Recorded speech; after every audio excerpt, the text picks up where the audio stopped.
Bonjour, je m'appelle Asia et je représente Morrison Urena LC. Le but de cette vidéo est d'expliquer l'ordonnance du 9 septembre du juge Mehta en faveur des sélectionnés DV 2021. Voici ce que l'ordonnance fait. Numéro 1. La Cour a ordonné au département d'État de faire des efforts de bonne foi pour le traitement rapide et adjudication des demandes DV 2021 d'ici le 30 septembre. Numéro 2.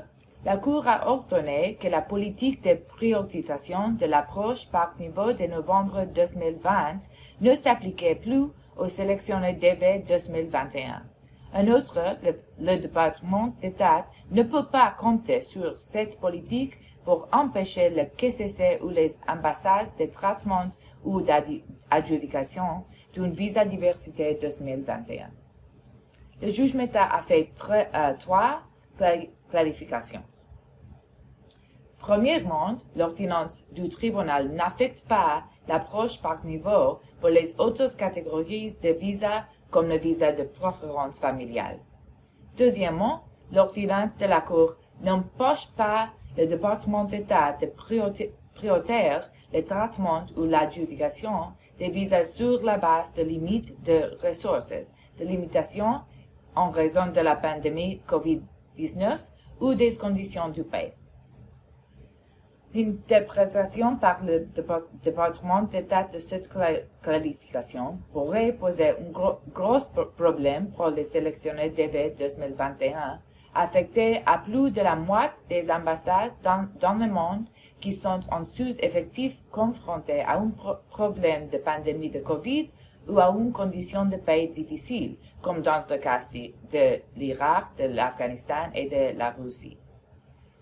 Pour cette raison, M. Morrison a envoyé un email au avocat du gouvernement demandant une rencontre et une conférence pour discuter de cette question immédiatement après l'émission de l'ordonnance.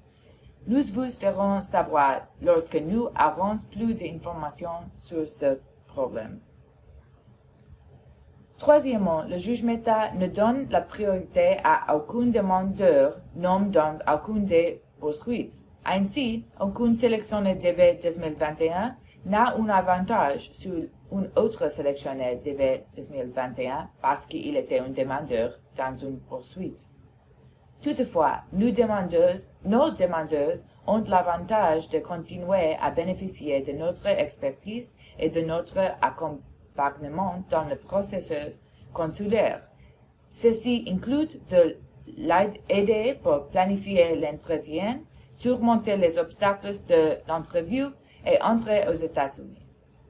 Remarque, nous n'acceptons plus de clients DV 2021. Notre objectif maintenant est d'obtenir des visas pour nos clients existants. Quelle est la prochaine étape? Sur la base de notre expérience avec les commandes passées, il faut au département d'État au moins une semaine pour être assez organisé pour mettre une commande. Les avocats du département d'État devront envoyer un câble à toutes les ambassades avec des instructions et cela prend au moins une semaine. Aussi, nous devrons travailler avec le gouvernement pour préparer un rapport de situation conjoint à déposer le 23 septembre 2021. Le rapport indiquera les progrès du gouvernement dans la mise en œuvre de l'ordre. Le juge Mehta demande le nombre de DV qui sont émises d'ici cette date, mais aussi le nombre d'entrevues prévues entre le 23 septembre et le 30 septembre 2021. Enfin, nous avons une conférence de statut prévue avec le juge Mehta à 11 heures du matin le 27 septembre 2021. Lors de cette conférence, nous prévoyons que le juge Mehta poserait des questions pour prendre sa décision finale sur la réservation des visas après la date limitée du 30 septembre. La réservation des visas dépend de la force du département d'État pour émettre les visas au cours des 20 jours restants du mois. Nous réalisons que cela a été un long voyage pour nos clients d'hiver 2021 et nous attendons d'être là pour vous lorsque nous arriverons à la fin. Merci beaucoup. Hi, this is Curtis Morrison. If you like this video, like and subscribe. Thank you.